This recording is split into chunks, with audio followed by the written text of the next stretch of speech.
साथियों, ये जो मेरे पीछे रोड देख रहे हैं, ये रामनगर छौघरिया बेलौरा का मेन रोड है। और अभी हाल ही में हम सभी ने 80वां स्वतंत्रता दिवस मनाया है और आप सभी भी इस स्वतंत्रता दिवस में 15 अगस्त को भाग लिया होगा। लेकिन आज मैं एक ऐसे मुद्दे पर बात करने वाला हूँ जिसके बाद आप सोच में पड़ जाएंगे कि आज़ादी के 80 साल बाद भी किसी गांव को, किसी समाज को, किसी लोग को अभी तक रोड नसीब नहीं हुआ है। जी हाँ, मैं बात कर रहा हूँ इस रामनगर के विधानसभा क्षेत्र के छौघरिया बेलौरा मेन रोड से एक डेरवा जाने वाले रोड के बारे में। जो देख सकते हैं आप सामने खड़ंजा बना हुआ है, जो आज तक भी इस रास्ते के लिए कोई भी जनप्रतिनिधि काम नहीं किया है। आपको एक बात और इंटरेस्टिंग मैं बताता हूँ कि इसी विधानसभा क्षेत्र के भाजपा नेत्री यानी भाजपा के वरिष्ठ राजनेता जो थी माननीय भागीरथी देवी जी, जो पूर्व विधायिका भी रही हैं, वो 15 से 20 साल इस विधानसभा में राज करी हैं। लोगों ने उनको वोट दिया है, जिताया है, उस पद तक पहुंचाया है, लेकिन आज तक इस रोड पर काम नहीं चल सका है।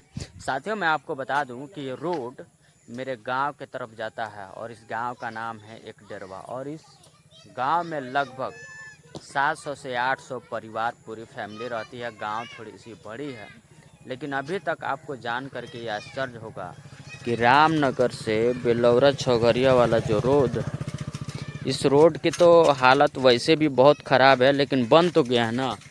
लेकिन मेरे सामने देखिए, इसी रोड से मैं बैक जाके दिखा रहा हूँ, इसी रोड से मेरे गांव की तरफ रोड जाता है जो अभी तक नहीं बना है। आप इमेजिन करिए कि आज़ादी के 70-80 साल बीत गए, लेकिन इन लोगों को, मेरे गांव वालों को अभी तक रोड सही से नहीं मिल पाया। ये बड़ी दुर्भाग्य की बात है कि हमारा देश दुनिया का चौथा पांचवा सबसे बड़ा रुपया पैसा में देश है। यानी अमीरी में हमारा देश कोई कमज़ोर नहीं है, अमीरी बहुत ज़्यादा है इस देश में। लेकिन धरातल पर देखा जाए तो अभी भी वैसे हमारे देश में कई सारे जगह हैं जहां पर बढ़िया से काम नहीं हो पाया है। अब मैं कोई पत्रकारिता नहीं कर रहा हूँ, आप सभी को भी पता होगा कि मुझे पत्रकारिता बनने का, करने का शौक़ नहीं है।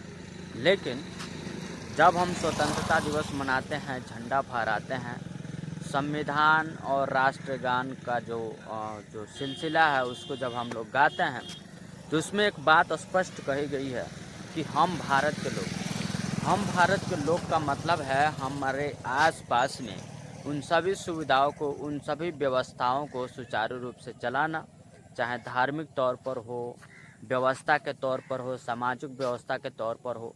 अपने देश में अन्य कई सारे मुद्दों के ऊपर आवाज़ उठाना ही असली देशभक्ति है। केवल झंडा फहरा लेने से, सामने राष्ट्रगान गा लेने से ये सब चीज़ें जो है नहीं ये बताता कि आप देशभक्त हो। तो अपने आसपास के मुद्दों को उठाइए, अपने जनप्रतिनिधियों को बताइए। और मैं एक इंटरेस्टिंग बात बताना आपको भूल गया कि इस विधानसभा क्षेत्र के जो माननीय विधायिका थी भागीरथी देवी जी, जो 20 साल तक इस पूरे क्षेत्र में अपनी सत्ता पे रहीं, उनको पद्मश्री अवार्ड साल 2019 में सामाजिक जन कल्याण और समाज में दिए योगदान को मद्देनज़र रखते हुए भारत सरकार ने उनको पद्मश्री से नवाजा था। अब देख लीजिए, यही है पद्मश्री। माननीय विधायिका 20 साल तक विधायक रहीं, लेकिन अभी तक हमारे गांव वालों को रोड तक नहीं दे पाए। साथियों, आप ये देख रहे हो, इस तरीके का सड़क का कंडीशन है। इस गड्ढे में, इस मिट्टी में हमारे गांव के ऑटो वाले आते हैं। जब भी बारिश हो जाता है, पलट जाता है, उन लोगों का एक्सीडेंट हो जाता है। हमेशा वो जो हैं अपनी जान की कीमत लगाते हुए इस सड़क से मार्केट जाते हैं या फिर बगल वाले शहर में अपना काम करने जाते हैं, यात्री को ढो के ले जाते हैं। इतनी गंदी हालत है इस सड़क की, ठीक है। 80 साल बाद भी हमारे गांव वालों को एक रोड नहीं मिल पाया है। समझ रहे हैं इस बात को, कितनी बड़ी बात है। 80 साल आपने झंडा फहराया है।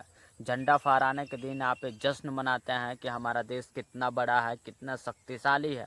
अरे उस सब कुछ साइड में कीजिए, इतना समझिए कि आपके देश के लोगों का एक छोटा सा गांव है, एक डेरवा, उन लोगों को अभी तक रोड नसीब नहीं हो पाया। आप किस बात का ढिंढोरा पीट रहे हैं? ठीक है, तो आप सभी लोगों से भी निवेदन है कि जो भी लोग इस वीडियो को देख रहे हैं, चाहे यूट्यूब पर हो चाहे फेसबुक पर हो, आप लोग इस वीडियो में हमारे माननीय डीएम साहब यानी डिस्ट्रिक्ट कलेक्टर बेतिया के यानी पश्चिमी चंपारण के, उनको टैग कीजिए, उनके पास शेयर कीजिए, ताकि उनको भी इस मामले में संज्ञान आए और हमारे लोगों के लिए, हमारे गांव के लोगों के लिए एक रोड बनवा दे जिसकी लंबाई लगभग 1.5 किलोमीटर होगी, इससे ज़्यादा नहीं होगी। तो दोस्तों, अगर आप चाहते हैं कि हमारे गांव के लोगों को रोड मिले, इतनी बुरी हालत में हमेशा इसी रोड से हमारे गांव वाले काम करते हैं, तो आप लोग इस वीडियो को शेयर ज़रूर कीजिएगा। और हाँ, एक बार मैं और आपको बता दूं कि मैं कोई पत्रकारिता नहीं कर रहा हूं, मैं बस वो चीज़ें देख करके आप सभी को बताने की कोशिश कर रहा हूं जो मेरे गांव वालों के लिए काफ़ी हद तक मुसीबत बन चुका है। पिछले आज़ादी से लेकर के अभी तक हमारे गांव वाले इसी कच्ची सड़क से अपनी जीवन यापन, इसी रास्ते से, इसी सड़क से यात्रा करते आए हैं और अभी भी कर रहे हैं। दोस्तों, इस वीडियो के शुरुआती फेज में मैं बताया था कि आपको एक ऐसी नदी दिखा रहा हूं जिसमें आज तक पुल भी नहीं बना है, जो इसी रास्ते में इंक्लूडेड है। तो आप मेरे जो पीछे देख रहे हैं, ये जो पीछे देख रहे हैं, ऊपर से ढलान होते हुए, और अभी मैं इस नदी के, ये जो छोटी नदी है, इसके नीचे वाले भाग में है। और ऊपर वो जो देख रहे हैं, मैं आपको जूम करके दिखाता हूँ, ऊपर वहाँ से ज़मीन स्टार्ट होता है खेत वाला।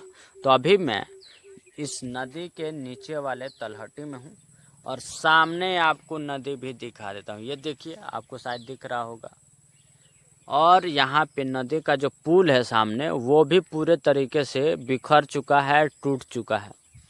तो बस यही काम है, केवल रोड बनवा देना है और यहाँ पर एक छोटी सी पुल बनवा देना है।